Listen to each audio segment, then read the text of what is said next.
Apolonio de Tiana, 3 a.C. 97 después de Cristo, fue un filósofo, matemático y místico griego neopitagórico.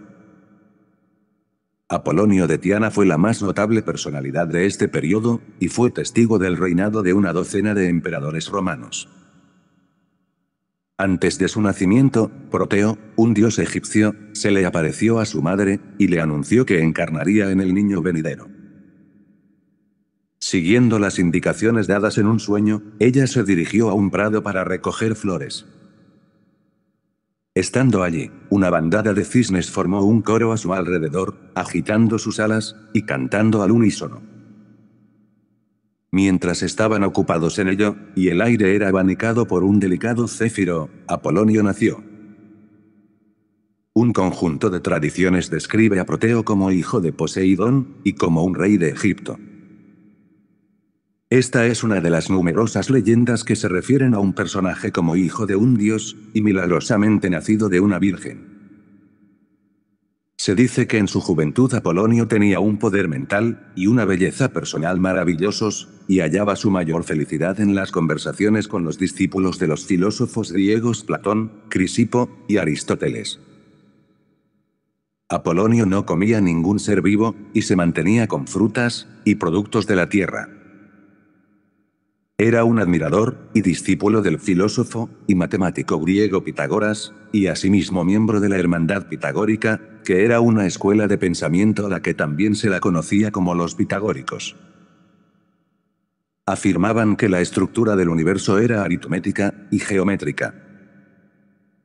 Obtuvieron grandes cuotas de poder hasta el siglo V, en el que fueron perseguidos, y donde muchos de sus miembros murieron. La hermandad estaba dividida en dos grupos, los estudiantes y los oyentes. Los estudiantes aprendían las enseñanzas matemáticas, religiosas y filosóficas directamente de su fundador, mientras que los oyentes se limitaban a ver el modo de comportarse de los pitagóricos. Pitágoras fue el introductor de los pesos y medidas, y elaborador de una teoría musical. Asimismo, fue el primero en hablar de teoría y de filósofos, así como en postular la existencia del vacío, canalizar el fervor religioso e intelectual, y en considerar que el universo es una obra solo descifrable a través de las matemáticas. Fueron los pitagóricos los primeros en afirmar la forma esférica de la Tierra, y postular que el Sol, la Tierra, y el resto de los planetas conocidos no se encontraban en el centro del universo, sino que giraban en torno a una fuerza simbolizada por el número 1. En los países que visitó, Apolonio reformó el culto religioso, y realizó actos milagrosos. En las fiestas asombró a los invitados produciendo pan, frutos, verduras, y varios bocados exquisitos de la nada. Animaba a las estatuas, dotándolas de vida, y las figuras de bronce de los pedestales realizaban las labores de los sirvientes, como si fueran modernos robots. También produjo desmaterializaciones, provocando que vasos de oro y plata, con sus contenidos, desaparecieran. Incluso los sirvientes desaparecían súbitamente de la vista. La escuela neopitagórica surgió en Alejandría durante el siglo I de la era cristiana. Solo dos nombres destacan en relación con ella: Apolonio de Tiana y Moderato de Gades, filósofo hispano-latino del siglo I después de Cristo. El neopitagorismo es un eslabón entre las filosofías paganas más antiguas y el neoplatonismo. Al igual que aquellas, contenía numerosos elementos de pensamiento derivados de Pitágoras y Platón, en que, al igual que Platón, hacía hincapié en la especulación metafísica y el ascetismo.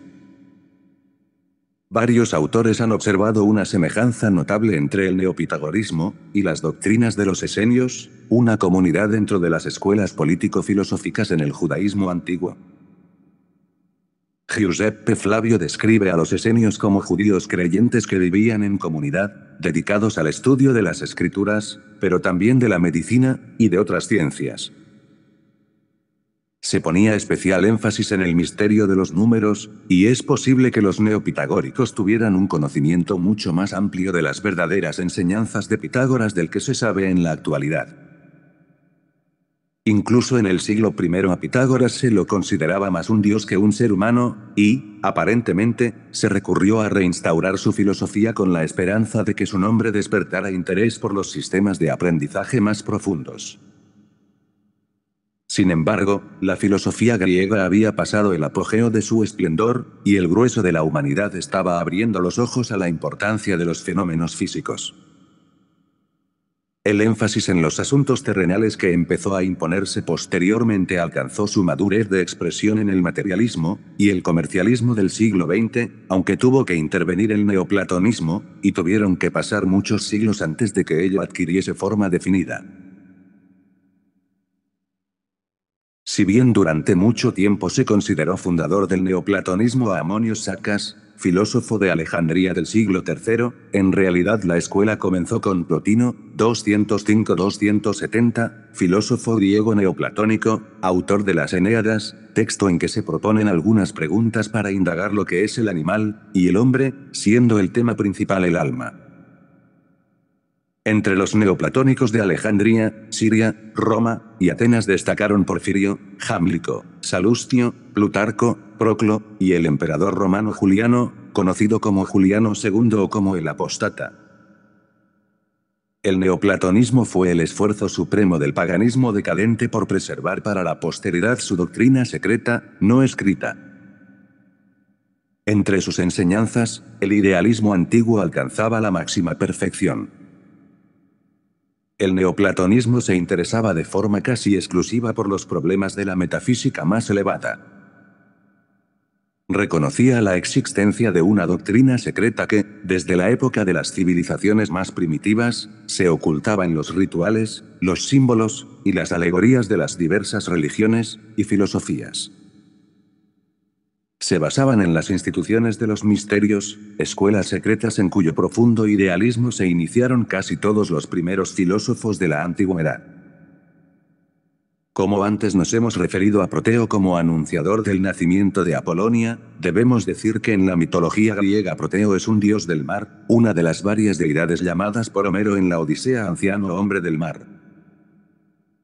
Se convirtió alternativamente, según las distintas fuentes, en hijo de Poseidón, según la teogonía olímpica, o de Nereo, y Doris, o de Océano, y una náyade. También se convirtió en pastor de las manadas de focas de Poseidón, el dios de los mares, y, como agitador de la tierra, de los terremotos en la mitología griega. El nombre del dios marino etrusco Netuns fue adoptado en latín para Neptuno, Neptunus, en la mitología romana, siendo ambos dioses del mar análogos a Poseidón.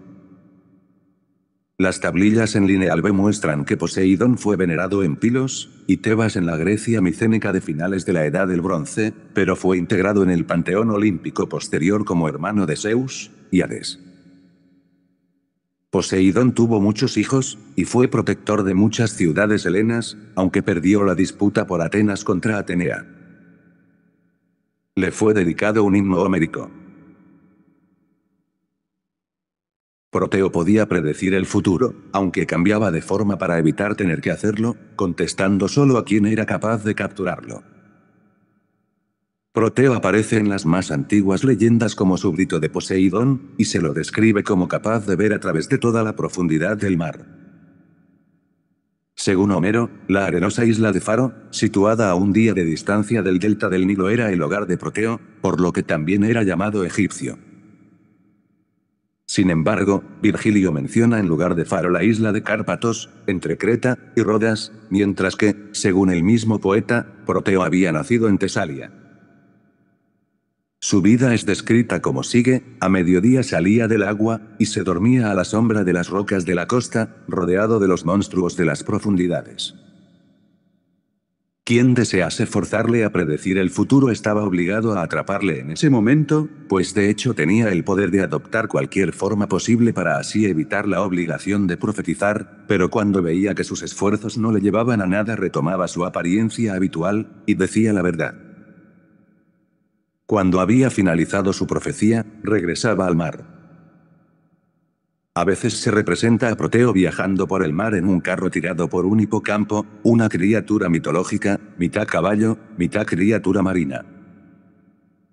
En la Odisea, poema épico griego atribuido al poeta griego Homero, Menelao cuenta a Telémaco que había sido apaciguado en la tierra de Argos, donde reinaba Proteo, durante su viaje de vuelta de la guerra de Troya. Aprendió de la hija de Proteo, la ninfa Idotea, que si podía capturar a su padre podría obligarle a revelar a cuál de los dioses había ofendido, y cómo podía apaciguarlo, y, de esta manera, volver a casa. Proteo salió del mar para dormir entre su colonia de focas, pero Menelao logró atraparlo, a pesar de que se transformó en león, serpiente, leopardo, cerdo, e incluso agua y árbol. Proteo le respondió entonces verazmente, informando además a Menelao de que su hermano Agamenón había sido asesinado en su viaje de regreso, que Áyax el menor había naufragado y muerto, y que Odiseo estaba varado en la isla de Calipso, o Gigia. Asimismo, de acuerdo con la Cuarta Geórgica de Virgilio, poeta romano, autor de la Eneida, las bucólicas y las geórgicas, se cuenta que en cierto momento todas las abejas de Aristeo, hijo de Apolo, enfermaron y murieron. Aristeo acudió a su madre, Cirene, en busca de ayuda. Ella le dijo que Proteo podía decirle cómo evitar otro desastre igual, pero que solo lo haría si se le obligaba. Aristeo tenía que agarrarle y sujetarle, sin importar en qué se transformase. Así lo hizo, y Proteo terminó rindiéndose, y le dijo que sacrificase 12 animales a los dioses, dejase los cuerpos en el lugar del sacrificio, y volviese 3 días después. Cuando Aristeo volvió encontró en uno de los cadáveres putrefactos un enjambre de abejas, que llevó a su apiario. Las abejas nunca volvieron a enfermar. En la Odisea se atribuye a Proteo una hija, la ninfa Idotea, pero Estrabón, geógrafo e historiador griego conocido principalmente por su obra Geografía, menciona una segunda, la ninfa Cabiro. Por su parte, Cenódoto de Éfeso, primer bibliotecario de la Biblioteca de Alejandría, menciona a Eurínome en lugar de Idotea. Otras tradiciones describen a Proteo como hijo de Poseidón, y como un rey de Egipto que tenía 2 hijos, Tmolo y Telégono.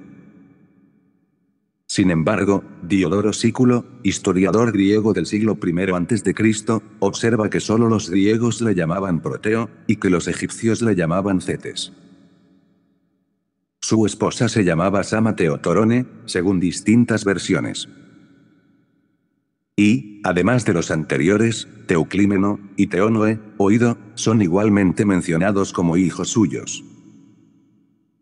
Se dice que Proteo acogió hospitalariamente durante sus vagabundeos a Dioniso, dios de la vendimia, y el vino, e hijo del dios principal Zeus.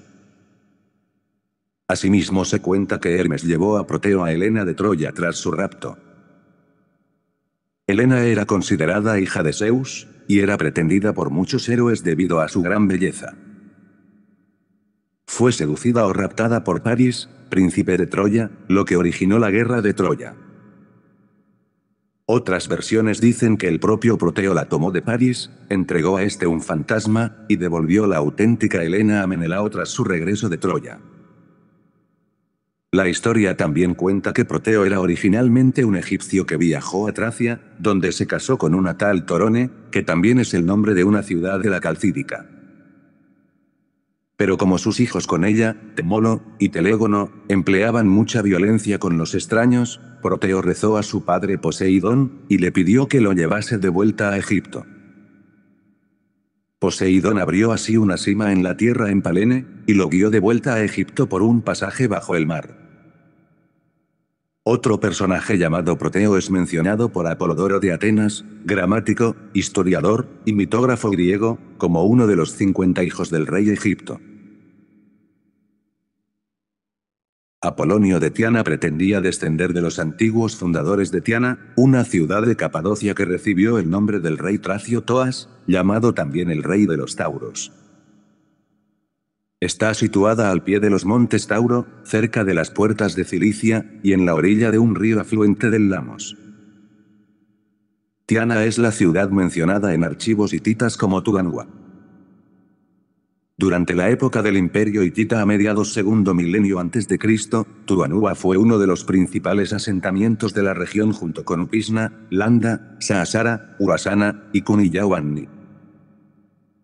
Esta región del centro-sur de Anatolia se la conoce como la Tierra Baja en las fuentes hititas, y su población hablaba principalmente lúbita, extinta rama anatolia de la familia lingüística indoeuropea. Tras el colapso del imperio hitita, Tuanúa era una ciudad importante de los reinos neohititas independientes. No está claro si estaba o no inicialmente incluida como parte del reino Tabal al norte, pero sin duda a finales del siglo VIII a.C. era un reino independiente bajo un gobernante llamado Barpalaua. Él figura en varias inscripciones jeroglíficas lúbitas que se encuentran en la región, incluyendo un relieve en roca hallado en Ibriz, lugar de culto neohitita en el centro-sur de Anatolia. Barpalaua también se menciona en los textos asirios, bajo el nombre de Urbaya, primero en una lista de tributos al rey asirio Tiglat-Pileser III, y posteriormente en una carta del rey Sargón II. Barpalaua probablemente fue sucedido por su hijo Muarani, cuyo nombre aparece en otro monumento que se halló en Nide, ciudad situada en el centro de Turquía. Se trata de una tierra de cultivo muy rica cerca de la cual pasan varias antiguas rutas comerciales, entre ellas, la ruta de Kayseri, la antigua Caesarea de Capadocia, a las puertas cilicias. Entre los colonizadores que ocuparon la región, se encuentran los hititas, los asirios, los griegos, los romanos, los bizantinos, y los turcos, estos últimos, a partir de 1166.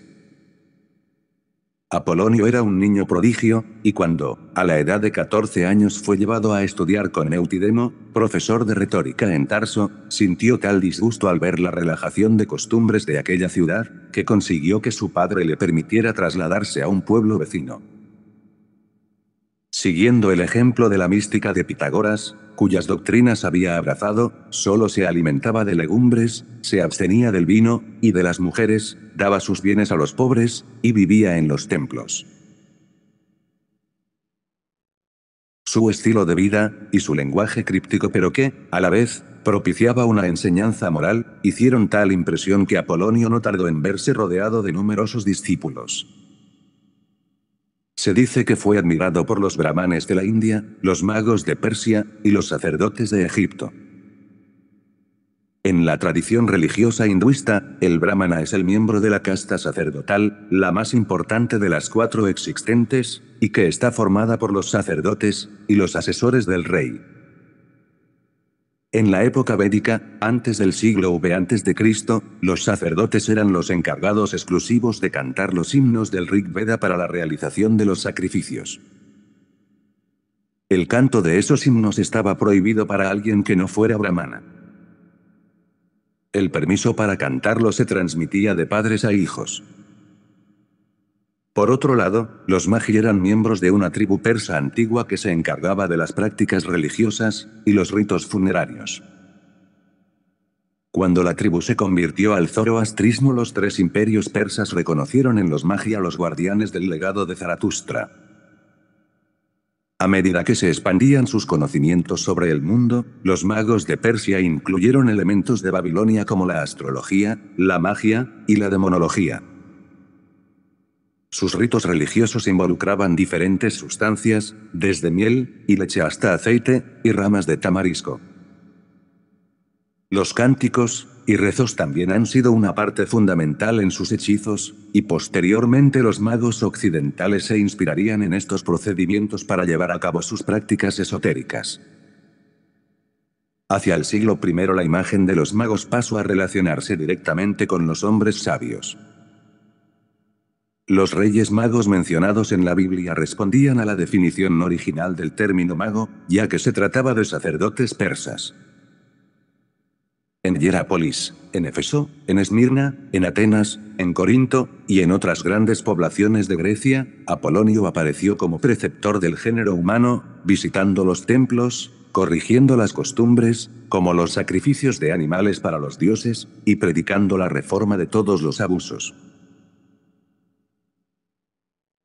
Apolonio quiso ser admitido en los misterios de Eleusis, pero fue tratado como un mago, y se le prohibió la entrada en ellos. Este interdicto no le fue levantado sino cuando ya estaba en los últimos días de su vida. Los misterios eleusinos eran ritos de iniciación anuales al culto a las diosas Deméter y Perséfone que se celebraban en Eleusis, cerca de Atenas, en la antigua Grecia. De todos los ritos celebrados en la antigüedad, estos eran considerados los de mayor importancia. Estos mitos y misterios se extendieron posteriormente al Imperio Romano. Los ritos, así como las adoraciones y creencias del culto, eran guardados en secreto, y los ritos de iniciación unían al adorador con el dios, incluyendo promesas de poder divino y recompensas en la otra vida. En Roma, a donde había ido para ver qué especie de animal era un tirano, condenó el uso de los baños públicos. También se dice que hizo algunos milagros. Una vez, al pasar delante de él el féretro de una doncella de una familia consular, se acercó a ella, pronunció algunas palabras misteriosas, y la doncella se levantó, y se fue caminando hacia la casa de sus padres. Estos le ofrecieron una crecida suma de dinero, pero él la aceptó solo para dársela como dote a la doncella.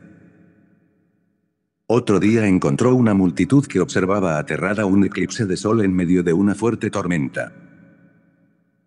Apolonio miró al cielo, y dijo en tono profético, algo grande sucederá, y no sucederá. 3 días después cayó un rayo en el palacio del emperador Nerón, y derribó la copa que Nerón se llevaba a los labios. El pueblo creyó ver en aquel incidente el cumplimiento de la profecía de Apolonio. El emperador Vespasiano, que le había conocido en Alejandría, le miraba como hombre divino, y le pedía consejo. Habiendo cantado un día Nerón en un teatro en los Juegos Públicos, Tigelino, prefecto de la Guardia Pretoriana durante gran parte del reinado del emperador romano Nerón, preguntó a Apolonio qué pensaba de Nerón. Le hago mucho más favor que tú, respondió el filósofo, tú le crees digno de cantar, yo de callarse. El rey de Babilonia le pedía un medio de reinar con tranquilidad. Apolonio se limitó a contestarle, ten muchos amigos, y pocos confidentes. Luego, habiendo sorprendido a un esclavo eunuco con una concubina de dicho rey de Babilonia, el rey preguntó a Apolonio cómo castigaría al culpable. Dejándole la vida, contestó el filósofo. Y como el rey se mostraba sorprendido, añadió, si vive, su amor será el mayor de los suplicios. Cuando Domiciano era emperador romano, Apolonio fue acusado de magia, y fue encerrado en un calabozo, cargado de grilletes y cadenas, después de haberle hecho cortar el pelo y las barbas. Desterrado después por el mismo emperador, murió al poco tiempo, lo cual no fue obstáculo para que a su muerte se le erigieran estatuas, y se le hicieran honores divinos. Éfeso, Rodas, y la isla de Creta pretenden tener su tumba, y Tiana, que le dedicó un templo, obtuvo en memoria suya el título de ciudad sagrada, lo que le daba el derecho de elegir magistrados. Helio Lampridio, uno de los 6 autores ficticios de la colección de biografías llamadas Historia Augusta, asegura que el emperador romano Alejandro Severo tenía en su oratorio, además de las imágenes de Jesús, Abraham y Orfeo, la de Apolonio. Flavio Vopisco, uno de los 6 historiadores romanos de la Historia Augusta del siglo III, hace grandes elogios de Apolonio, diciendo que debe honrársele como un ser superior. Hasta el siglo V, la reputación de Apolonio se mantuvo viva incluso entre los cristianos. Prueba de ello es que un ministro del rey de los visigodos, Eurico, invitó a Sidonio Apolinar, obispo de Auvernia, a que le tradujera la vida del filósofo Apolonio, escrita por Filóstrato de Atenas, 162-149, sofista griego. Probablemente era hijo de sofista, dada la transmisión frecuente de dicha actividad en esa época entre padres e hijos. Se citan entre sus maestros a Proclo de Naucratis, Hipódromo de Larisa, Demiano de Éfeso, y Antípatro de Hierápolis. Sería posiblemente este último el introductor de Filóstrato en el círculo de la emperatriz siria Julia Domna, esposa de Septimio, usurpador del Imperio Romano proclamado emperador en 271, en Dalmacia, durante el reinado del emperador oficial Aureliano. Debió colaborar en sus trabajos con la emperatriz desde comienzos del siglo III, siendo precisamente la vida de Apolonio un encargo en vida de la emperatriz. A la muerte de la emperatriz escribió un tratado titulado Vidas de los sofistas. Se le atribuyen a Filóstrato asimismo el heroico, unas cartas, un gimnástico, y unos cuadros. Es quizá también autor de un diálogo, el Nerón. El obispo Sidonio Apolinar efectuó su traducción que remitió al ministro con una carta en que ensalza las virtudes del filósofo, diciendo que para ser perfecto solo le faltaba haber sido cristiano. Jacques Bergier, autor de obras como El retorno de los brujos, en su libro Los libros condenados, dice, el lector podría preguntarme de dónde he sacado la idea de que obras pertenecientes a civilizaciones muy antiguas se encuentren en la India. Esta idea no es nueva, fue introducida en Occidente por un personaje tan fantástico como Apolonio de Tiana. Apolonio de Tiana impresionó mucho a sus contemporáneos, y a la posteridad. Se atribuyen a Apolonio poderes sobrenaturales, que él mismo niega con la mayor energía. Es indudable que viajó a la India. Murió a una edad muy avanzada, más de 100 años. Lo cierto es que Apolonio de Tiana afirmaba que existieron en su época, o sea en el siglo I después de Cristo, en la India, libros extraordinarios, y muy antiguos que contenían una sabiduría procedente de edades extinguidas, de un pasado muy remoto. Al parecer, Apolonio de Tiana trajo de la India alguno de estos libros, y conviene observar que, gracias a él, encontramos en la literatura hermética pasajes enteros de Upanishads, y de la Bhagavad Gita. Damis habla, en lo que nos queda de sus notas, de reuniones secretas, de las que él era excluido, entre Apolonio y los sabios hindúes. También parece que estos recibieron a Apolonio como un igual, que le instruyeron, y que le enseñaron más de lo que jamás habían enseñado a ningún occidental. Apolonio escribió también una biografía sobre Pitágoras, aunque de sus escritos auténticos el único que nos queda es la Apología, conservada por Filóstrato. Filósofo y matemático griego, Pitágoras, su nombre se halla vinculado al teorema de Pitágoras, y la escuela por él fundada, dando un importante impulso al desarrollo de las matemáticas en la antigua Grecia. Pero la relevancia de Pitágoras alcanza también el ámbito de la historia de las ideas, ya que su pensamiento, teñido todavía del misticismo, y del esoterismo de las antiguas religiones mistéricas, y orientales, inauguró una serie de temas, y motivos que, a través de Platón, dejarían una profunda impronta en la tradición occidental. Pocos son los que conocen realmente la vida de Apolonio de Tiana. Pero estamos haciendo referencia a uno de los personajes más poderosos e importantes de la historia. Nació, al igual que Jesús, y otros personajes históricos o legendarios, de una supuesta virgen. En cualquier caso, estos nacimientos míticos lo que estaban encubriendo era una intervención genética de los llamados señores del cielo, que propiciaron su nacimiento, y probablemente la manipulación genética correspondiente. Apolonio estudió en las mismas escuelas, con las mismas personas, y con los mismos métodos que Jesús, visitando los lugares y templos donde previamente se supone había estado Jesús. Apolonio tuvo, tal vez, tanto o más poder que el propio Jesús, pues además del don de profecía y de la sanación, resucitaba a muertos, volaba o desaparecía, y aparecía en 2 sitios a la vez. Y finalmente, y según testimonios históricos, parece ser que Apolonio empleaba unos extraños cristales con los que se comunicaba con los dioses, y sanaba o resucitaba a los muertos. En Roma, Apolonio fue acusado de traición.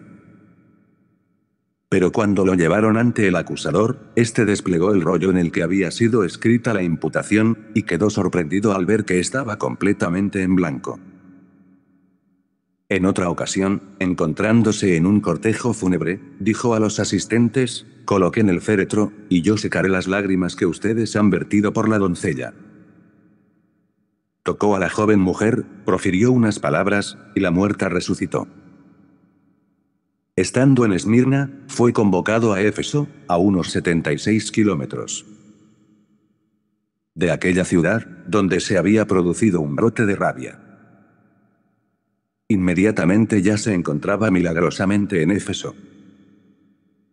Cuando tenía casi 100 años, fue llevado ante el emperador romano, acusado de ser un encantador. Sus respuestas a los acusadores impresionaron al emperador, que lo declaró inocente del crimen que se le imputaba. Pero ordenó que permaneciera detenido para sostener con él una conversación privada. Apolonio contestó: podrá usted detener mi cuerpo, pero no mi alma, e incluso agregaré, tampoco mi cuerpo. Habiendo proferido estas palabras, desapareció del tribunal, y aquel mismo día se encontró con sus amigos en Puteoli, a 3 días de Roma. Los escritos de Apolonio revelan que fue un hombre de gran erudición, con un conocimiento consumado de la naturaleza humana. Además estaba imbuido de nobles sentimientos, y de los principios de una filosofía profunda. En una epístola al cónsul romano Valerio, con motivo de la pérdida de su hijo, le dice: nada muere excepto en apariencia, y del mismo modo, tampoco, nada nace excepto en apariencia. Lo que ocurre en esencia dentro de la naturaleza aparenta ser el nacimiento, y lo que ocurre en esencia dentro de la naturaleza, en cierto modo, es la muerte, aunque nada realmente se origina, y nada alguna vez perece, pero tan solo ahora aparece a la vista, y ahora se desvanece. Aparece a causa de la densidad de la materia, y desaparece a causa de lo tenue de la esencia, pero siempre es la misma, solo difiere en movimiento y condición. Tal como hemos dicho, Apolonio nació en Tiana, ciudad de la Capadocia, actualmente llamada Kemerisar, en Turquía, a 4 kilómetros al sudoeste de Bor, en los primeros años de la era cristiana. Su familia descendía de los fundadores de la ciudad de Tiana. Desde temprana edad, destacó por su inteligencia, su sorprendente memoria, su gusto y facilidad por el estudio. Se dice que fue un niño prodigio. A la edad de 14 años fue llevado a estudiar con Eutidemo de Fenicia, profesor de retórica en Tarso. Pero, descontento con el estilo de vida de los habitantes del lugar, que consideraba burlones e insolentes, pidió a su padre que lo dejase ir a Egas, pequeña ciudad vecina donde había un templo dedicado al dios Esculapio o Asclepio. A los 16 años abrazó la doctrina pitagórica. Por ello dejó de comer carne, argumentando que vuelve espeso el espíritu, y lo hace impuro. El único alimento puro, decía, es aquel que proviene de la tierra, como las frutas y verduras. Igualmente se abstuvo de tomar vino, pues consideraba esta bebida contraria al equilibrio del espíritu, entorpeciendo la parte superior del alma. Renunció a toda vestidura hecha de piel o pelo de animal, vistiéndose de lino.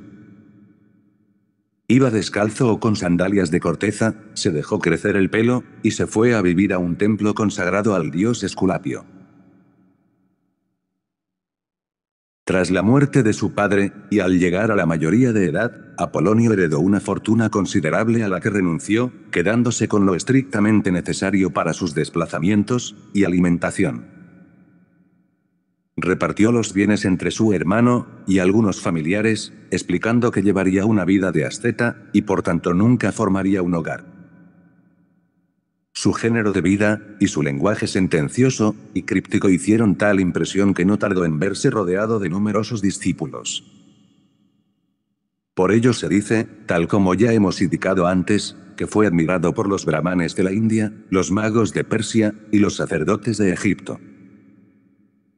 En Hierápolis, en Éfeso, en Esmirna, en Atenas, en Corinto, y en otras grandes poblaciones de Grecia, Apolonio apareció como preceptor del género humano, visitando los templos, corrigiendo algunas costumbres, como los sacrificios de animales para los dioses, y predicando evitar todos los abusos. A estos aspectos de su biografía hay que añadir la singularidad de su muerte, al menos la de Creta, en un templo custodiado por fieros perros que no le atacaron, puertas del templo que se abrieron solas ante él, y un coro celestial que lo combinaba a subir. Además tenemos el hecho singular de que después de su muerte se apareció a un discípulo que dudaba de la inmortalidad del alma, algo similar a la historia de Jesús, y el apóstol Tomás. Todo ello según la vida de Apolonio de Filóstrato. El emperador romano Tito rindió tributo a Apolonio. El filósofo le escribió poco después de su nombramiento, aconsejándole moderación en su gobierno. Tito respondió, en mi propio nombre, y en nombre de mi país le doy las gracias, y estaré atento a esas cosas. De hecho, yo he conquistado Jerusalén, pero usted me tiene capturado a mí. Las cosas maravillosas realizadas por Apolonio, consideradas como milagros, fueron creídas extensamente durante el siglo II, y los años subsiguientes, tanto por los cristianos como por otros. Algunos escritores pretendieron hacer aparecer a Apolonio como un personaje de carácter legendario, mientras que algunos medios cristianos insisten en llamarlo un impostor. Apolonio de Tiana fue amigo y corresponsal de una emperatriz romana, y de varios emperadores, mientras que de Jesús nada ha permanecido en las páginas de la historia. Apolonio, entonces, es un personaje histórico. Apolonio viajó mucho, y no dejó de visitar uno solo de los puntos que debía recorrer prosiguiendo a un guía invisible. Fue a la India, donde recogió toda su ciencia. Visitó Egipto, Italia, toda la Grecia, el norte de África, y llegó a la península ibérica. Este viaje ha sido negado, porque refiriendo Filóstrato la estancia de Apolonio, según lo que pudo saber de ella por las memorias de Damis, dice que los distantes moradores de Cádiz eran unas gentes que jamás habían asistido a una tragedia ni a un concurso de cítara. Además cuenta que los habitantes de Hipolo, seguramente Sevilla, no pudieron por menos de asustarse durante la representación de una tragedia, celebrando la victoria de Nerón en los Juegos Olímpicos, cuando vieron a un actor andar a grandes pasos, erguirse sobre los coturnos, abrir una gran boca, y envolverse en una gran capa. El emperador romano Nerón participó en los Juegos Olímpicos celebrados en 67 después de Cristo, un año antes de su muerte, y dos del que es conocido como el año de los 4 emperadores. Lo hizo en varias especialidades. Una de sus aficiones era la de ejercer de auriga, compitiendo así con un carro tirado por 10 caballos que sufrió un accidente del que salió malherido. También intervino en los concursos de canto y de declamación, ganando todos los premios disponibles. Seguramente su condición de emperador y los sobornos a los jueces ayudaron a tal éxito. De vuelta a Roma exhibió con gran orgullo todas las coronas de laurel recibidas en Olimpia. Conocido el carácter y propósito de reforma que animaba a Apolonio, su viaje a Península Ibérica es perfectamente verosímil, donde la indiscutible existencia de templos y santuarios consagrados a diversas divinidades podían reclamarle para dicha reforma.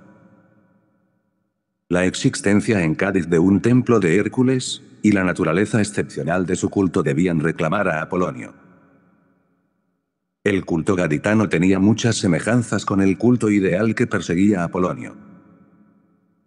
Los sacerdotes del templo gaditano vivían conventualmente, observaban el celibato, iban descalzos, tonsurada la cabeza, delante de los altares, su vestidura era toda de blanco lino pelusiano, sin mezcla de lana, y consistía en una túnica larga, y una mitra o tocado del mismo color, para ofrecer el incienso se desceñían, dejando ver una capa de púrpura como el litaclavo. Pero el templo no tenía imágenes, ni siquiera la del propio Hércules. Cerca de Cádiz había más templos, uno consagrado a Saturno, y en la isla Eritea otro dedicado a Venus Marina, que fue un oráculo muy famoso en la época. Eritea es el nombre de una región que en la antigüedad se identificó con Gadeira, Cádiz, o con alguna otra isla situada en sus proximidades. Según Plinio el Viejo, el término era utilizado por los geógrafos Éforo de Cime y Filístides, y hacía referencia a que sus primeros pobladores, de origen tirio, decían proceder del mar Eritro. En ella venció Hércules al gigante Gerión, y le robó sus rebaños de bueyes. Según Estrabón, era el nombre que le aplicaban los indígenas al lugar donde se había establecido la primera colonia fenicia.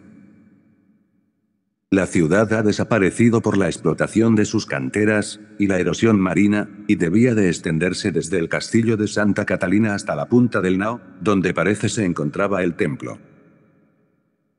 Efectivamente, no se conocen discípulos de Apolonio en la península ibérica. Pero hay rastros muy marcadas de su paso por la península ibérica. ¿Quiénes pudieron leer en península ibérica la vida de Apolonio de Filóstrato? En general, se supone que todos aquellos que estaban vinculados al pitagorismo. El licenciado Torralba repite uno por uno los episodios más sugestivos de la vida de Apolonio, y es un Apolonio de Tiana adaptado a las circunstancias cristianas de la simplicidad de la gente de la península ibérica en aquella época. Eugenio de Torralba fue un célebre nigromante y mago español, nacido en la ciudad de Cuenca. El licenciado Torralba fue el mago más célebre de todo el Renacimiento español. Nacido en el seno de una familia de viejos hidalgos cristianos, viajó muy joven a Italia, seguramente como sirviente de algún clérigo. En la Roma de comienzos del siglo XVI estudió filosofía y medicina, y fue protegido del obispo de Volterra, municipio de la provincia de Pisa, en la región de la Toscana italiana, quien sería nombrado cardenal en 1503. En la misma ciudad se inició también en las ciencias ocultas, en la astrología y en la nigromancia. El famoso escritor Cervantes recuerda al licenciado Torralba en su Quijote: «No hagas tal», respondió Don Quijote, «y acuérdate del verdadero cuento del licenciado Torralba a quien llevaron los diablos en volandas por el aire caballero en una caña, cerrados los ojos, y en 12 horas llegó a Roma, y se apeó en Torre de Nona, que es una calle de la ciudad, y vio todo el fracaso, y asalto, y muerte de Borbón, y por la mañana ya estaba de vuelta en Madrid, donde dio cuenta de todo lo que había visto». Para el estudioso de los orígenes del cristianismo no hay un periodo en la historia de Occidente de tan gran interés e importancia como el primer siglo de nuestra era, que comparativamente es aún poco conocido. Los escritores del primer siglo no dejaron información con respecto al origen y desarrollo que tuvo la religión en el mundo de Occidente, ni sobre las condiciones sociales y religiosas de la época. Las leyes y las guerras del Imperio Romano parece que constituyeron el principal interés de los historiadores del siglo siguiente, y aún en esta parte de la historia política no nos encontramos sobre un terreno histórico. Sin embargo, los actos públicos de los emperadores romanos y otras autoridades pueden arrojar alguna luz sobre el general estado social de la época, aunque no viertan ninguna luz sobre las condiciones religiosas. Así, pues, se puede reconstruir la vida religiosa de la época a partir de las leyes y los edictos del imperio. Pero las llamadas historias romanas no pueden ayudarnos a reconstruir la situación en que, por un lado, Pablo enseña la nueva fe en Asia Menor, Grecia y Roma, y en que, por otro, se halla la nueva fe ya está establecida en los distritos limitados por el sureste del Mediterráneo. Es únicamente por medio de fragmentos esparcidos, trozos de inscripciones, por lo que llegamos a darnos cuenta de la existencia de diversas asociaciones religiosas, y de que existió en este periodo un culto privado. No tenemos aún por eso una verdadera información de lo que pasaba en esas asociaciones, comunidades y hermandades, pero sí bastante evidencia para lamentar la falta de un mejor conocimiento. Pero si tratamos de obtener una idea general de la situación de los asuntos religiosos durante el primer siglo, nos hallamos sin una guía segura, pues las obras que tratan de este particular son muy pocas, y de ellas muy poco en lo que concierne al pensamiento del cristianismo. Por ello es interesante analizar el estado del mundo religioso no cristiano. Si, por ejemplo, examinamos las obras de historia general, tal como la historia de los romanos bajo el imperio, de Carlos Merivale, encontrará una descripción del estado de la religión antes de la muerte de Nerón, pero poco inteligible.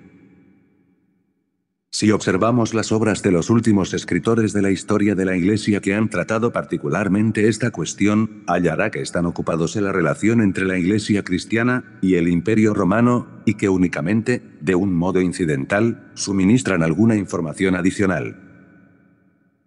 Sobre este punto especial es interesante el estudio del profesor William Mitchell Ramsay en la Iglesia en el Imperio Romano, porque se esfuerza en interpretar la historia romana a través de los documentos del Nuevo Testamento, cuyas fechas son tan discutidas. Pero, ¿cuál es la relación de todo esto con Apolonio de Tiana? Pues que Apolonio vivió en el primer siglo de la era cristiana, y su obra se sitúa precisamente entre estas asociaciones religiosas. Un conocimiento de esta época puede describirnos el ambiente natural de una gran parte de su vida. Y el examen de su actividad en este primer siglo acaso nos ayude a comprender mejor algunas de las razones del trabajo que emprendió. Pero Apolonio ha sido mirado desde el siglo IV con recelo, ya que muchos consideraron a Apolonio no ya solo como un charlatán, sino hasta como un anticristo. Pero cuando se tiene conocimiento de las asociaciones y órdenes religiosas de la época, no solo se arroja luz sobre la primera evolución del cristianismo, sino también sobre esas escuelas que fueron sucesivamente condenadas como heréticas. El Imperio romano llegaba al cenit de su poder, y no contaba con grandes administradores y hombres de valer para el gobierno. Sin embargo, por lo que toca a la libertad religiosa en el mundo antiguo, siempre estuvo garantizada, y cuando la hallamos perseguida, como en los reinados de Nerón y Domiciano, lo es por razones políticas pero no teológicas. Así, aparte de la cuestión de la persecución de los cristianos bajo Domiciano, la persecución neroniana se dirigió contra aquellos a quienes el poder imperial consideraba como revolucionarios políticos, como el caso de los judíos.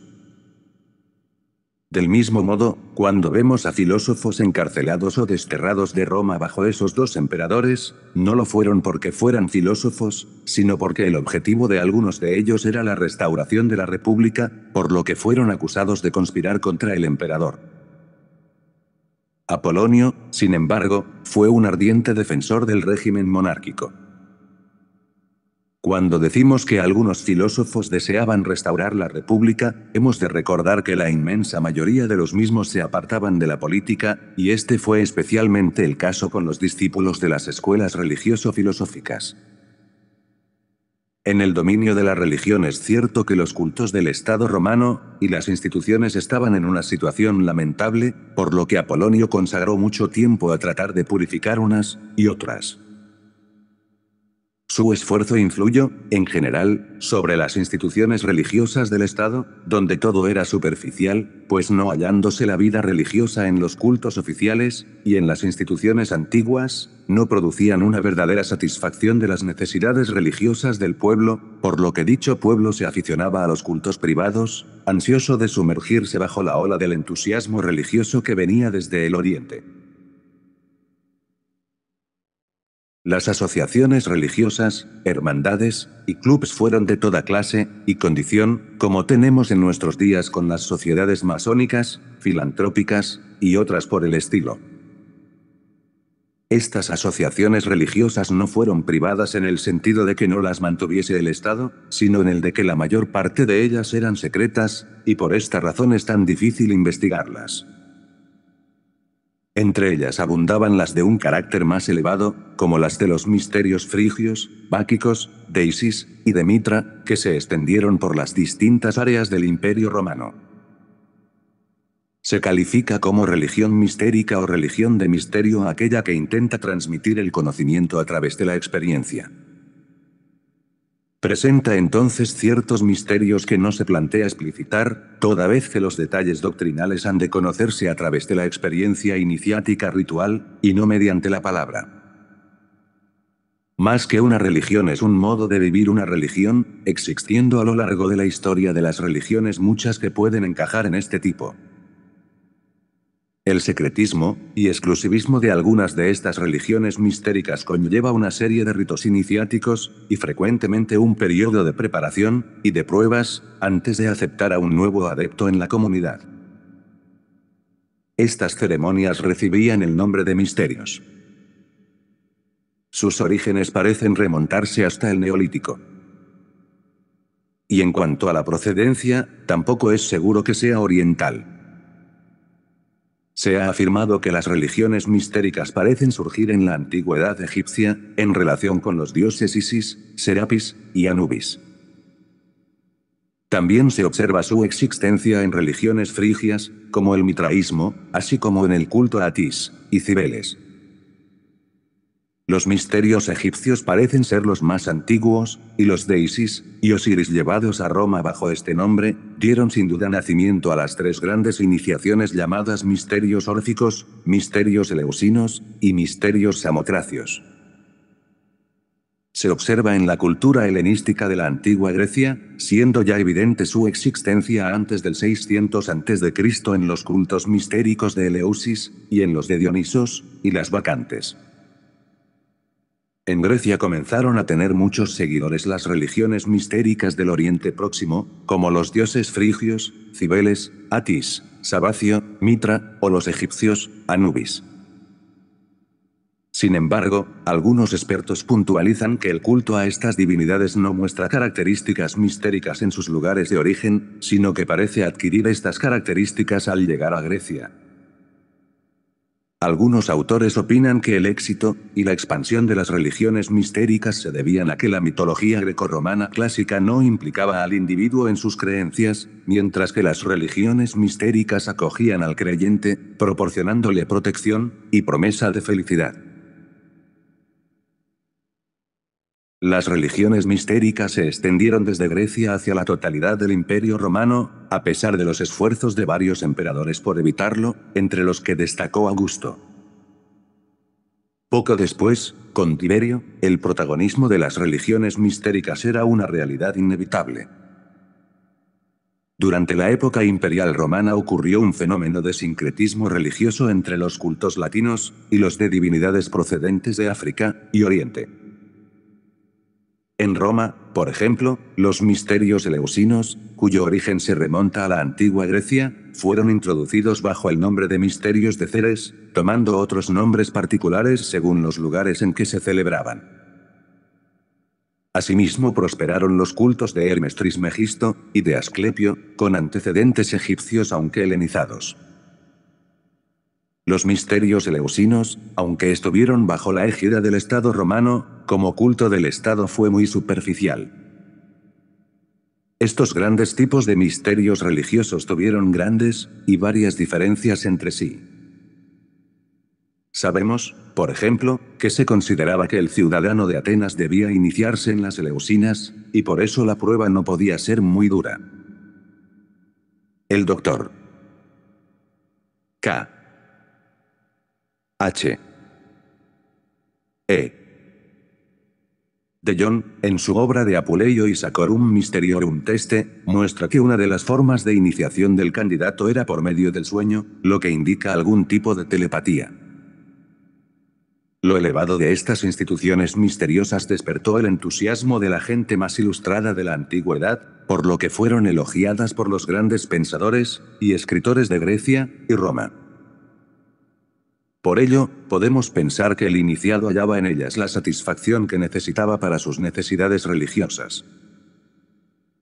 Pero los cultos oficiales fueron completamente incapaces de proporcionar tal satisfacción, y fueron tolerados tan solo como un medio de preservar y mantener la vida tradicional de la ciudad y del Estado.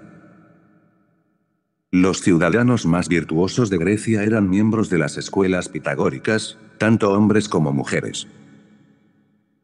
Después de la muerte de su fundador, los pitagóricos, parece que gradualmente se mezclaron con las corrientes órficas, y la vida órfica fue el término escogido para designar la vida de pureza y de renuncia. El orfismo es una corriente religiosa de la antigua Grecia, relacionada con Orfeo, maestro de los encantamientos. Al poseer elementos propios de los cultos mistéricos, se le suele denominar también como misterios órficos. El movimiento órfico supone un enfrentamiento a las tradiciones religiosas de la ciudad griega y, en definitiva, una nueva concepción del ser humano y su destino. Bajo el nombre del mítico Orfeo, cantor y trágico viajero del más allá, surgen una serie de textos que predican y atestiguan esa nueva religiosidad, una doctrina de salvación para el hombre, su alma y su destino tras la muerte. El orfismo se movía exclusivamente en un plano religioso. Cuestionaba la religión oficial de las ciudades peninsulares helénicas, tanto el pensamiento teológico como las prácticas y comportamientos. El orfismo era, fundamentalmente, una religión de textos, con las correspondientes cosmogonías, teogonías e interpretaciones. En lo esencial, toda esta literatura parece elaborada contra la teología dominante de los griegos, es decir, la de Hesíodo, y su teogonía, Origen de los dioses, que es una obra poética que contiene una de las más antiguas versiones del origen del cosmos, y el linaje de los dioses de la mitología griega. Es una de las obras claves de la épica grecolatina, que suele datarse en el siglo VIII a.C. al ser el orfismo una doctrina inseparable de un género de vida, la ruptura con el pensamiento oficial entraña diferencias no menos grandes en las prácticas y en los comportamientos. Aquel que optaba por vivir a la manera órfica, se presentaba, en primer lugar, como un individuo y como un marginado. Se trataba de un hombre errante, que va de ciudad en ciudad, proponiendo a los particulares sus recetas de salvación, paseándose por el mundo como los demiurgos del pasado. Eran miembros de una religión al margen de la política y de los textos sagrados, y al mismo tiempo practicantes de sus ritos mistéricos, y de un peculiar ascetismo, con preceptos estrictos como el no comer carne ni derramar sangre animal o vestir tejidos de lino. Los órficos dejaron una larga huella en varios textos, pero también en algunos filósofos. También se sabe que los órficos, como los pitagóricos, se empeñaron activamente en la reforma de los ritos báquicos eleusinos. Parece que buscaban la pureza del culto báquico mediante la restauración de los misterios báquicos. Su influencia se extendió y propagó también en general por los centros de los ritos báquicos. Las bacantes eran mujeres griegas adoradoras del dios Baco, conocido también como Dionisos o Bromio. A veces se las confunde con las Ménades, que eran las ninfas que le servían. El culto al dios Baco, aunque en nuestros días esté simplemente asociado a la embriaguez, en la antigua Grecia fue muy importante e incluso influyó mucho en el pensamiento filosófico de los griegos. Originalmente, Baco era un dios tracio que fue aglutinando diferentes ritos. El descubrimiento de la cerveza, y posteriormente del vino, fue asociado a un dios presa de la locura divina. Posteriormente, la unión de Baco con el dios Pan le dio un giro feminista debido a los ritos de fertilidad del culto de este último, representado por las bacantes, o adoradoras del dios Baco, que eran quienes llevaban a cabo estos ritos, los misterios báquicos, ceremonias secretas en su mayoría prohibidas a los varones. En Roma las bacanales u orgías se abrieron a todo el mundo, degenerando de tal forma que el Senado las prohibió. El conocimiento del culto ha llegado hasta nuestros días de la mano de Eurípides y su obra Las Bacantes. Eurípides pone las siguientes palabras en los labios de un coro de iniciados báquicos: vestido de blanco vengo desde el origen de los mortales, y nunca acerco el vaso de muerte, pues no tiene que alimentarse el que habita en el alma. Estas mismas palabras las podríamos poner en los labios de un brahmano de un asceta budista, que ansía escapar de los lazos de samsara, ciclo de nacimiento, vida, muerte, y reencarnación, o renacimiento en el budismo, que podemos ver en las tradiciones filosóficas de la India, hinduismo, budismo, jainismo, BON, y sijismo, así como también en otras tradiciones como el gnosticismo, los rosacruces, y otras religiones filosóficas antiguas. Así, tales hombres no pueden clasificarse entre los típicos acompañantes de Baco.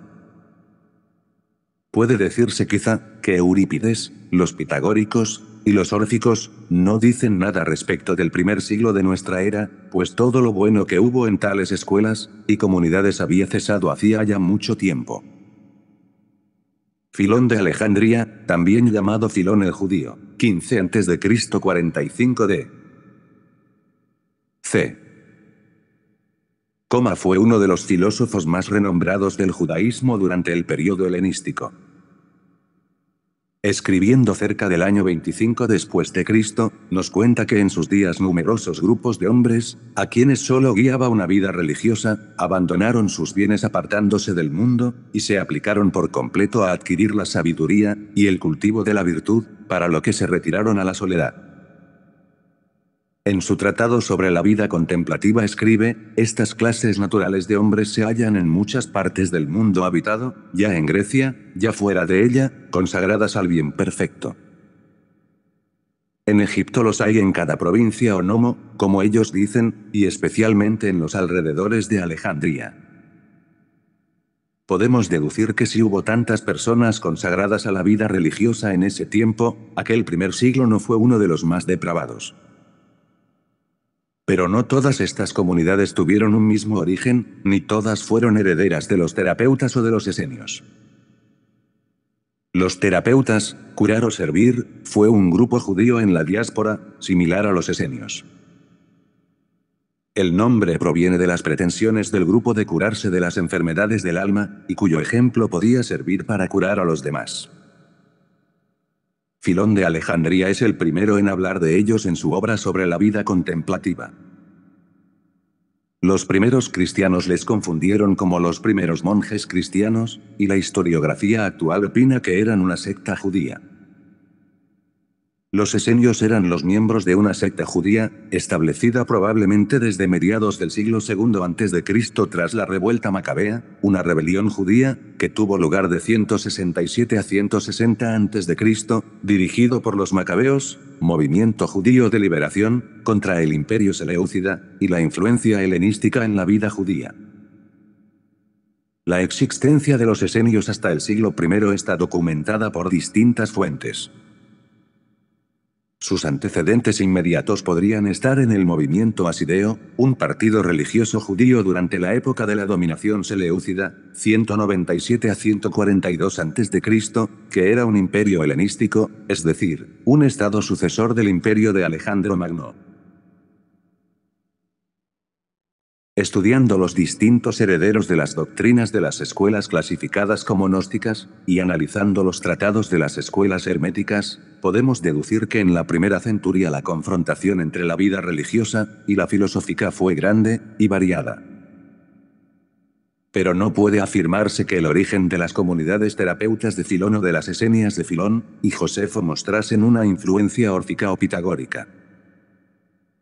Cuando estudiamos la imperfecta, pero importante, historia de las numerosas escuelas y fraternidades que se hallan en íntimo contacto con el cristianismo en sus orígenes, no podemos por menos de creer que ellas fueron el origen de una intensa vida religiosa en muchas partes del Imperio Romano. La gran dificultad está en que las creencias de esas comunidades, hermandades y asociaciones se han destruido o perdido. Por ello solo tenemos indicaciones de carácter muy superficial. En medio de todo esto se movió Apolonio. Pero su biógrafo Filóstrato casi no ha reparado en este hecho, ya que hizo una descripción retórica de la gran vida del filósofo, pero sin creer en su vida religiosa. Por ello en la vida de Apolonio solo se arroja indirectamente alguna luz sobre esas interesantes comunidades. Si fuera posible penetrar en el alma de Apolonio, y ver con sus propios ojos lo que él vio hace unos 19 siglos, podrían registrarse hechos importantes de la historia. Apolonio no solo atravesó todas las regiones por donde la nueva fe iba arraigando, sino que vivió algunos años en muchas de ellas, y estuvo en contacto con muchísimas comunidades místicas de Egipto, Arabia y Siria. Seguramente visitó alguna de las primeras comunidades cristianas, y hasta incluso pudo haber hablado con alguno de los discípulos de Jesús. Seguramente pudo encontrarse con Pablo, ya que tuvo que dejar Roma el año 66 a consecuencia del edicto de destierro contra los filósofos. Y este fue precisamente el mismo año en que Pablo fue decapitado. Apolonio fue, además, un admirador entusiasta de la sabiduría de la India. Por ello podemos preguntarnos qué influencias, si las hubo, ejercieron el brahmanismo y el budismo en el pensamiento de Occidente durante los primeros años de nuestra era. Algunos atribuyen precisamente a la constitución de los esenios y terapeutas una influencia pitagórica, mientras que otros basan su origen en la propaganda budista. Y no solo se refieren a esta influencia en los dogmas y en las prácticas de los esenios, sino que también refieren la enseñanza general de Jesús a una fuente budista establecida en el monoteísmo judaico. Algunos investigadores afirman que 2 siglos antes del contacto directo de Grecia con la India, realizado a través de las conquistas de Alejandro Magno, la India misma, por medio de Pitágoras, influyó sobre el pensamiento subsiguiente de los griegos. Está plenamente confirmado por los antiguos escritores griegos que Pitágoras estuvo en la India. Pero como semejante afirmación está hecha por los escritores neopitagóricos y neoplatónicos, posteriores al siglo de Apolonio, se ha objetado que los viajes que consigna Apolonio se indican solo en las biografías de Pitágoras posteriores a la vida de Pitágoras de Apolonio, que es el origen de esta información. Sin embargo, la semejanza entre la disciplina y el dogma pitagórico, y el pensamiento y el dogma indoario, impiden rechazar la posibilidad de que Pitágoras visitase la antigua Aryabharta, en sánscrito la tierra de los Aryas, o sea la India. Este era el antiguo nombre de la India del norte, en donde se establecieron primeramente los invasores brahmánicos, desde el río Oxo, actualmente río Amudarya, según dicen los orientalistas. No obstante, sería erróneo dar este nombre a toda la India, puesto que Manu denomina tierra de los arios solo a la región comprendida entre las cadenas de montañas del Himalaya y Vindhya, del mar oriental al occidental. Pero si no puede demostrarse la posibilidad de un contacto personal directo de Pitágoras, sí se sabe que Ferécides, el maestro de Pitágoras, pudo muy bien estar familiarizado con algunas de las muchas ideas de la doctrina védica. Ferécides, muy probablemente persa, enseñó en Efeso, y es creíble que fuera un docto asiático, ya que enseñó una filosofía mística, y basó su doctrina sobre la idea de la reencarnación, lo que indica un indirecto, si no directo, conocimiento del pensamiento indoario. En esta época Persia debió hallarse en un intenso contacto con la India, pues alrededor de la fecha de la muerte de Pitágoras, durante el reinado de Darío I el Grande, tercer rey de la dinastía aqueménida de Persia desde el año 521 al 486 a.C., e hijo de Histaspes, gobernador de Partia bajo los reyes persas Ciro II y Cambises II, tenemos noticia de la expedición para explorar el río Indo. Darío continuó la política de Ciro que autorizaba la libertad de culto siempre que se aceptase a Ahura Mazda como máxima divinidad. Menciones positivas a esta práctica aparecen en el libro de Esdras del Antiguo Testamento, en el que se menciona el supuesto apoyo a la reconstrucción del Templo de Jerusalén. Sin embargo, aparecen dudas a esta presentación, pues Jenofonte ya menciona esta política primeramente en la Ciropedia en el 362 a.C. La obra no representa ningún documento histórico. Faltan inscripciones del propio Darío sobre el apoyo a la reconstrucción. Darío promovió el zoroastrismo, pero el cuando permanece confuso, al igual que los cultos persas de este tiempo. El dios supremo era Ahura Mazda, que no admitía ningún otro junto a él. Se supone que Darío heredó de su padre esta religión. El apoyo al zoroastrismo se implantó cuidadosamente. Los magos seguían siendo la clase sacerdotal superior, y por orden del gran rey se ofrecían sacrificios a los dioses. Solo en las inscripciones reales se encuentra a Ahura Mazda como único dios. Tras consolidar el dominio intrafronterizo, fue el momento de adelantarse a posibles amenazas desde la frontera oriental.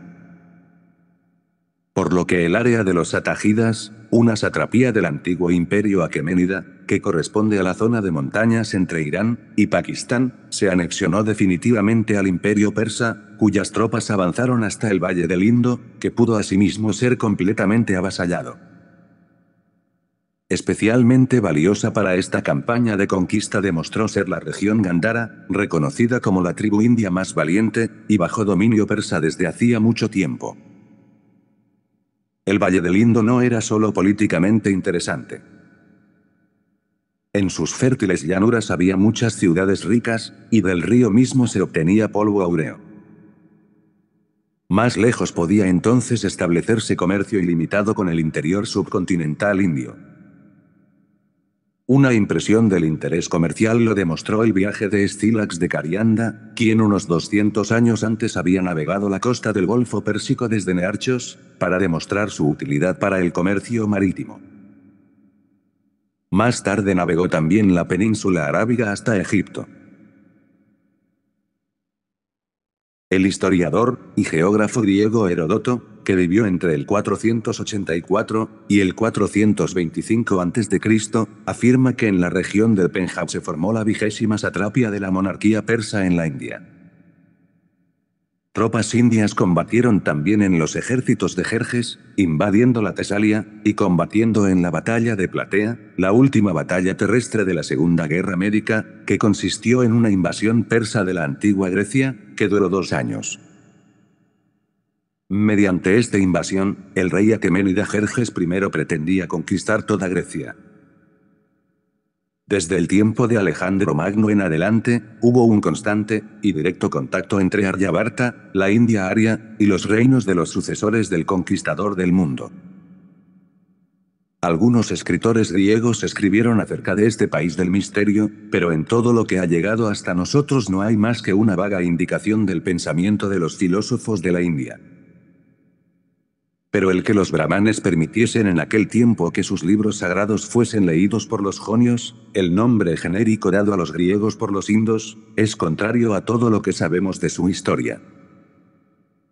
La actividad religiosa dominante en aquel tiempo en la India era el budismo, y es en esta protesta contra las rígidas distinciones de casta establecidas por el orgullo brahmánico, en donde debemos considerar el directo contacto de pensamiento entre la India y Grecia. Aoka, 304-232 a.C., fue el tercer emperador Maurya. Era hijo del rey Bindusara, y nieto de Chandragupta. Aoka reinó sobre la mayor parte del subcontinente indio, desde el actual Afganistán hasta Bengala, y también hacia el sur, hasta la actual Mysore.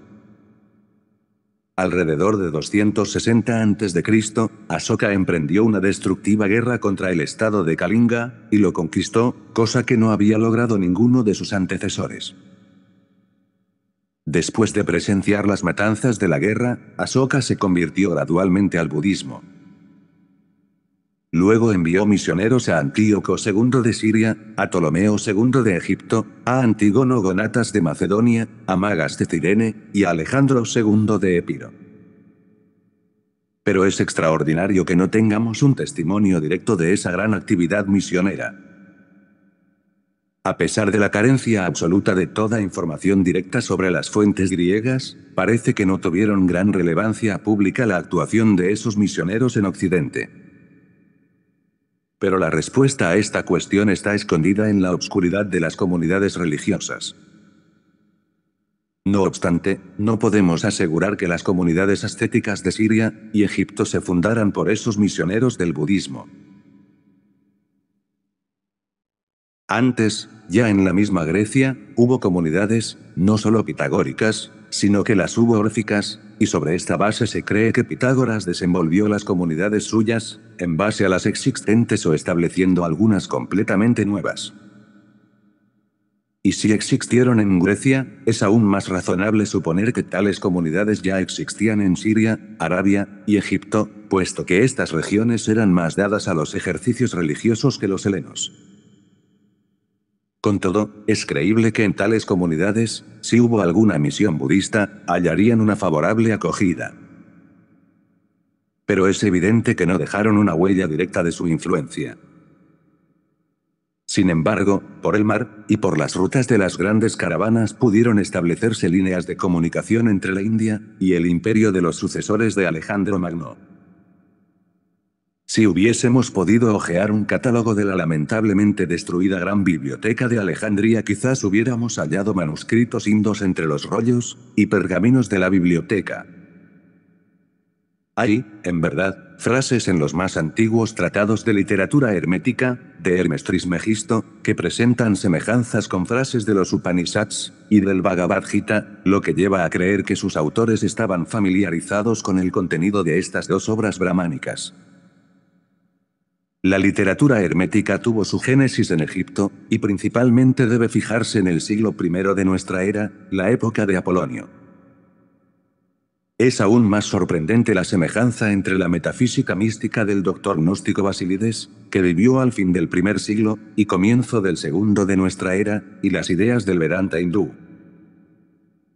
Basílides fue uno de los más célebres gnósticos. Vivió por los años 120 a 140 en Alejandría. Sus teorías se conocen por San Ireneo, en su obra Contra las herejías, y San Hipólito. Según Ireneo de León, Basílides enseñaba que del Dios Supremo habían surgido 365 cielos, uno de los cuales, el nuestro, encierra un mundo sublunar, y está gobernado por un demiurgo subalterno, el Yahvé de los judíos. Según Hipólito de Roma, Basílides hace derivar toda la existencia de una divinidad suprema inconcebible, de la que se engendran, en sucesivos despliegues, numerosos estratos, el último de los cuales es nuestro mundo, gobernado por el Dios de los judíos. Concibe una redención totalmente intelectual, consistente en la súbita revelación, gnosis, de la existencia de Dios, a quien desconocemos por el orgullo inconsciente. Esto había de traer consigo una gran ignorancia, que cubriría al universo, y a cada ser humano, y no permitiría conocer otros mundos superiores a este, y solo quedarían los deseos de elevarse por encima de tal condición. Habría afirmado además que en realidad no fue Jesús de Nazaret quien sufrió la muerte en la cruz, sino más bien Simón de Cirene, por un error de sus ejecutores. La moral de Basílides era austera, y aconsejaba abstenerse del matrimonio. Basílides tuvo numerosos discípulos, tanto en Egipto como en la Europa meridional. Se distinguió por el uso de expresiones misteriosas y amuletos, como Abraxax. La secta desapareció aparentemente en el siglo IV. El Vedanta es una escuela de filosofía dentro del hinduismo. Representa un resumen de las enseñanzas esotéricas que se pueden extraer de las leyendas de los Aranyakas, escrituras del bosque, y de las Upanishads, escrituras compuestas aproximadamente desde el siglo V a.C. Sin embargo, ambas escuelas, la hermética y la basilidea, así como sus inmediatas predecesoras, estuvieron consagradas a una severa autodisciplina y a un profundo estudio filosófico, que debió hacerlas acoger favorablemente el estudio filosófico que venía de Oriente. Pero no podemos establecer un contacto directo, a pesar de la semejanza de ideas. Vemos, por ejemplo, que hay muchísima semejanza entre las enseñanzas del Dharma de la India y el Evangelio de Jesús, y que el mismo espíritu de amor anima a uno y otro. En el hinduismo, el Dharma significa las conductas que se considera que están de acuerdo con el orden que hace posible la vida y el universo, e incluye deberes, derechos, leyes, conducta, virtudes, y un recto modo de vivir. En el hinduismo, el Dharma es la ley universal de la naturaleza, ley que se encuentra en cada individuo lo mismo que en todo el universo. A nivel cósmico esta ley se concibe manifestada por movimientos regulares y cíclicos. Por este motivo se simboliza al Dharma como una rueda que irá sobre sí misma. Este símbolo es el que se encuentra en la bandera de la India. A nivel del individuo humano, el Dharma adquiere una nueva acepción, la del deber ético y religioso que cada cual tiene asignado según su determinada situación de nacimiento. Existen varios textos acerca del tema del deber, llamados genéricamente Dharmasastra, entre los que se incluyen las leyes de Manu, Los hinduistas no llaman hinduismo a su religión, sino Sanatana Dharma, que se traduce como religión eterna. En la epopeya india del Mahabharata, texto épico religioso del siglo III a.C., también aparece la figura de Dharma como un dios, que encarna como un hombre, Yudhishthira, que es un emperador del Mahabharata. Cuando se retiró, por causa de edad, vivió en las ciudades indias para hacer meditación, y encontrar el camino de la superación del ciclo de las reencarnaciones, algo que era habitual antiguamente. No murió, pues fue llevado en cuerpo y alma al cielo de Indra, el jefe de todos los dioses, donde todavía seguiría viviendo. En el budismo, Dharma significa ley cósmica y orden, aunque también se aplica a las enseñanzas de Buda. En la doctrina budista, el Dharma es también el término usado para fenómenos. Dentro del budismo la noción del Dharma, entendido como doctrina, se dividió para su mejor comprensión en las llamadas Tipitaka. Aunque se pudiera probar, por los relatos históricos, alguna influencia directa del pensamiento indo sobre las concepciones y dogmas de algunas comunidades religiosas y escuelas filosóficas del Imperio Grecorromano, no es necesario referirlo a una transmisión directa. No obstante, existe la posibilidad de que antes de los días de Apolonio hubiese en Grecia alguna noción general de las ideas del Vedanta y el Dharma.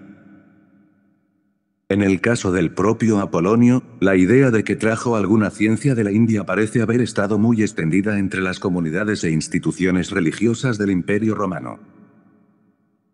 Pero cuando observamos, al final del primer siglo, y durante la primera mitad del segundo, como entre las escuelas herméticas y gnósticas hay ideas que nos recuerdan la teosofía de los Upanishads o los preceptos éticos de los suttas, discursos o sutras que Buda Gautama y algunos de sus discípulos habían pronunciado, entonces debemos considerar no solo que Apolonio visitase tales escuelas, sino la posibilidad de sus predicaciones sobre la sabiduría inda. La memoria de su influencia se extendió en tales círculos, de tal manera que vemos que Plotino, predicador del neoplatonismo, estaba entusiasmado por lo que había oído sobre la sabiduría inda en Alejandría. Por ello en el año 242 se alista en la fracasada expedición del emperador romano Gordiano III a Oriente, con la esperanza de llegar al país de la filosofía. Pero dicha esperanza se vio frustrada, pues tuvo que regresar por el fracaso de la expedición y el asesinato del emperador. De todas maneras, no hay que pensar que Apolonio se propusiera propagar la filosofía inda de la misma manera con que los misioneros predican el Evangelio. Por el contrario, Apolonio parece haberse esforzado en ayudar a sus oyentes, cualesquiera que fuesen, a seguir el camino escogido por ellos mismos. No les decía que lo que creían era falso y perjudicial para el alma, y que su eterna bienaventuranza la conquistarían cuando adoptase su propio esquema de salvación. Se esforzaba en purificar y explicar aquello que practicaban. Puede que algún etéreo poder le auxiliara en su incesante actividad, por lo que no solo Pablo, sino también Apolonio podrían haber sido ayudados espiritualmente en sus trabajos. Es, pues, en esta atmósfera de tolerancia, en la que debemos considerar a Apolonio y sus hechos. Apolonio de Tiana fue el filósofo más famoso del mundo grecorromano de la primera centuria, y consagró la mayor parte de su larga existencia a la purificación de muchos cultos del Imperio Romano, y a la instrucción de los ministros y sacerdotes de esas religiones. Con excepción de Jesús, ningún otro personaje más interesante aparece en la historia de Occidente en esa época. Muchas, y muy varias opiniones, con frecuencia contradictorias, se han sostenido acerca de Apolonio, habiendo llegado hasta nosotros el relato de su vida, más como una leyenda que como una verdadera historia. Quizá ha contribuido a esto que Apolonio, además de su enseñanza pública, tuviera una vida en la que no penetraron ni aun sus discípulos más predilectos. Viajó por los más distantes países, y luego desapareció.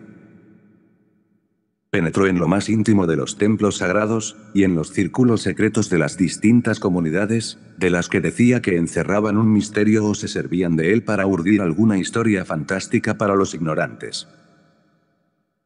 Hallamos referencias sobre Apolonio en los escritores clásicos, y en los padres de la Iglesia.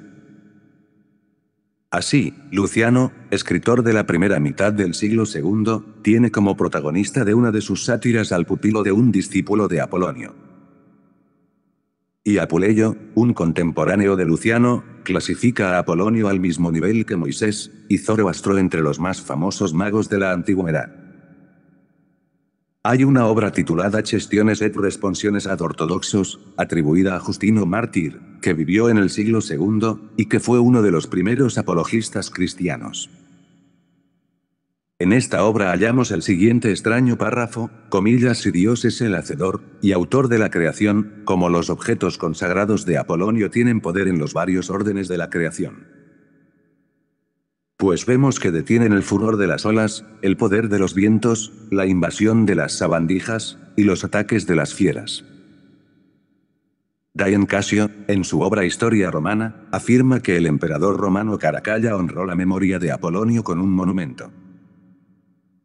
Fue en esta época, el año 216, en la que Filóstrato compuso la vida de Apolonio, a petición de la siria Julia Domna, madre del emperador Caracalla. El escritor romano Elio Lampridio, durante la mitad del siglo III, en su obra Vida de Alejandro Severo, nos informa que Alejandro Severo colocó la estatua de Apolonio en un pequeño altar sagrado de su vivienda, juntamente con las de Cristo, Abraham y Orfeo. El historiador romano Flavio Vopisco, que escribió en la última década del tercer siglo, nos cuenta que el emperador Aureliano, 270-275, consagró un templo a Apolonio, quien supuestamente se le apareció en sueños cuando sitió la ciudad de Tiana. El mismo autor, en su obra Vida de Aureliano, habla de Apolonio como de un sabio del más inmenso renombre y autoridad, un antiguo filósofo y un verdadero amigo de los dioses. Y añade, comillas: pues ¿quién, entre los hombres fue más santo, más digno de reverencia, más venerable, y más divino que él? Punto. Él fue el que dio vida a los muertos, el que hacía y decía muchas cosas sobrehumanas. Y Vopisco se entusiasmó tanto con Apolonio, que prometió un resumen de su vida en latín, para que sus hechos y sus obras pudiesen ser leídas por las gentes que no supiesen griego. Pero, sin embargo, Vopisco no llegó a realizar su promesa.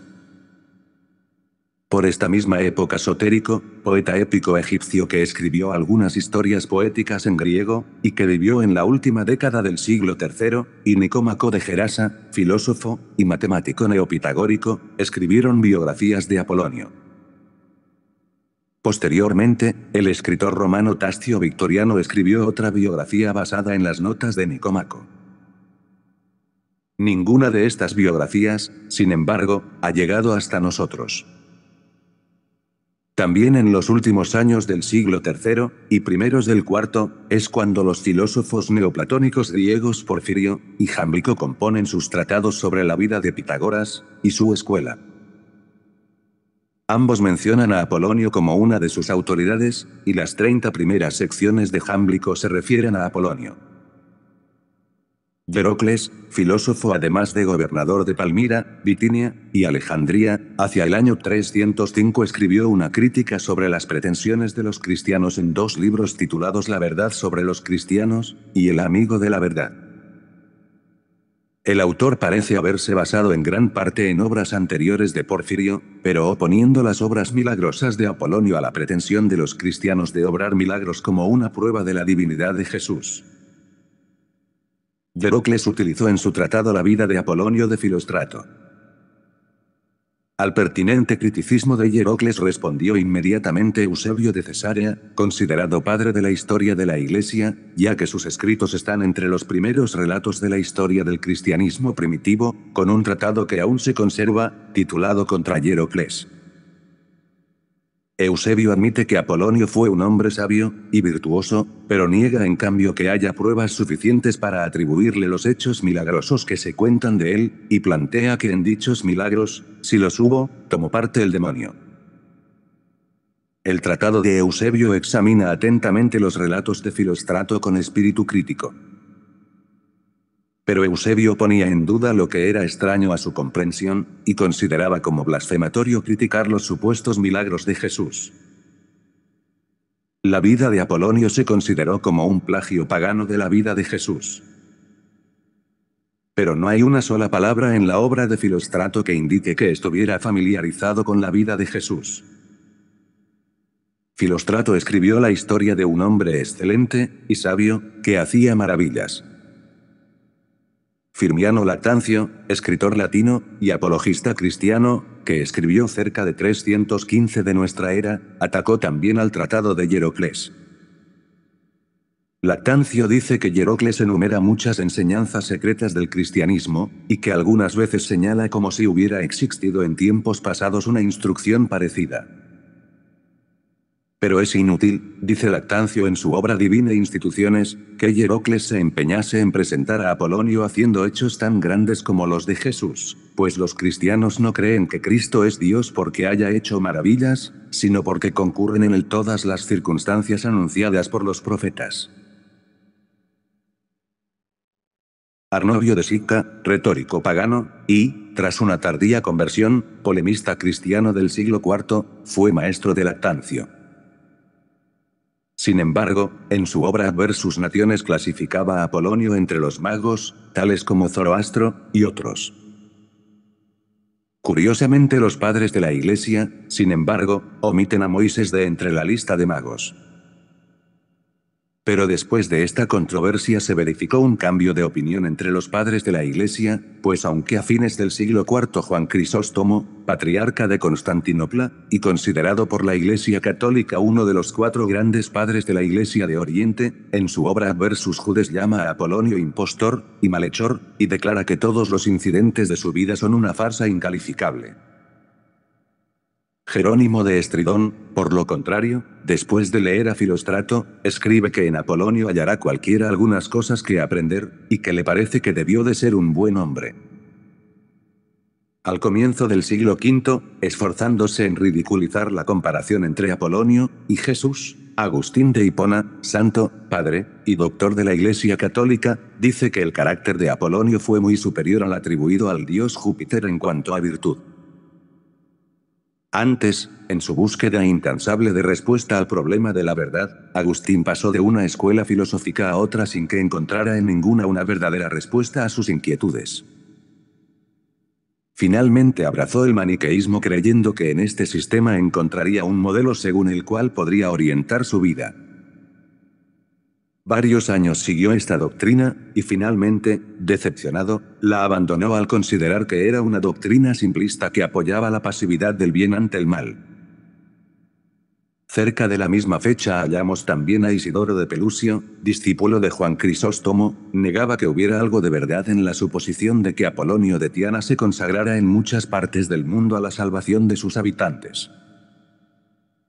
El argumento de los padres de la Iglesia, de que Apolonio usara de la magia para conseguir sus resultados, no puede aceptarse como válido por la crítica imparcial, cuando en la ignorancia cristiana se pudo curar milagrosamente por una simple palabra. No hay pruebas para sostener que Apolonio emplease tales medios para sus maravillas, al contrario, tanto Apolonio como su biógrafo Filóstrato, rechazaban la imputación de mágico. Algunos años más tarde, Sidonio Apolinar, obispo de Clermont-Ferrand, en Francia, escribió en los más elevados términos sobre Apolonio. Sidonio tradujo al latín la vida de Apolonio para León, el consejero del rey Eurico, y escribiendo a su amigo decía: «Leed la vida de un hombre que se os parece en muchas cosas, un hombre solicitado por los ricos, pero no por las riquezas, que amaba la sabiduría, y despreciaba el oro, un hombre frugal en medio de los festines, que se vestía de lino entre los que se adornaban de púrpura, austero en medio de la sensualidad». En fin, sinceramente hablando, ¿acaso ningún historiador hallará en los tiempos pasados un filósofo cuya vida sea igual a la de Apolonio? Vemos, pues, que entre los padres de la Iglesia las opiniones estaban divididas, mientras que entre los filósofos las alabanzas a Apolonio eran casi unánimes. Para Amiano Marcelino, militar e historiador romano del siglo IV, así como consejero del emperador Juliano, en su obra Amplissimus Ille Philosophus considera que Apolonio fue el filósofo más célebre. Pocos años después, Eunapio, sofista e historiador griego además de discípulo de Crisanto de Sardis, filósofo teurgista, y uno de los preceptores del emperador Juliano, decía que Apolonio fue más que un filósofo, ya que fue un término medio, algo así como entre los dioses y el hombre. Hay algunos seres que son algo superiores al hombre, pero no iguales a los dioses, sino del orden de los daimones. La palabra daimon de los griegos fue alejándose de su significado primitivo igual al de ángel. Platón dice así en el banquete, todo lo que es de los demonios, está entre Dios y el hombre. Apolonio fue, no solo un adepto de la filosofía pitagórica, sino el ejemplo más divino y práctico de la misma. Según Eunapio de Sardes, sofista e historiador griego, en su obra Vitae Philosophorum, afirma que Filóstrato pudo haber titulado su biografía de Apolonio, La estancia de un dios entre los hombres. Este título, muy exagerado, es entendible teniendo en cuenta que Eunapio perteneció a la escuela que conoció la naturaleza de los conocimientos atribuidos a Apolonio. También el teólogo francés Albert Reville, en su obra Apollonius of Tyana, The Pagan Christophe the First Century, nos dice, a fines del siglo V, hallamos un volusiano, procónsul de África, descendiente de una antigua familia romana, muy apegado a la religión de sus antecesores, que veneraba a Apolonio de Tyana como a un ser sobrenatural. Más adelante, ya en plena decadencia de la filosofía, hallamos a Casiodoro, político y escritor latino que pasó los últimos días de su dilatada existencia en un monasterio, se refiere a Apolonio como el insigne filósofo. Entre los escritores bizantinos, el monje Jorge Esincelo, en el siglo VIII, estudió los tiempos de Apolonio, y no solo no hizo la más ligera crítica contra él, sino que manifiesta que fue el primero, y más célebre de todos los hombres que aparecieron bajo el Imperio Romano. Ioannes Tzetzes, escritor y erudito bizantino, llamó a Apolonio sabio y omnisciente. Cedreno, en el siglo XI, en su obra Compendium Historiorum otorga a Apolonio el título de filósofo adepto al pitagorismo, y refiere algunos ejemplos de la eficacia de sus poderes en Bizancio. Si hemos de creer a Nicetas Choniates, historiador bizantino, hasta el siglo XIII hubo unas puertas de bronce en Bizancio, en otro tiempo consagradas a Apolonio, que hubieron de derribarse porque eran un objeto de superstición hasta para los mismos cristianos. Si la obra de Filóstrato hubiera desaparecido con los restos de las biografías, tendríamos todo lo principal para poder conocer a Apolonio. Suficientes para mostrarnos que, a excepción de prejuicios teológicos, todos los testimonios de la antigüedad están de parte de Apolonio.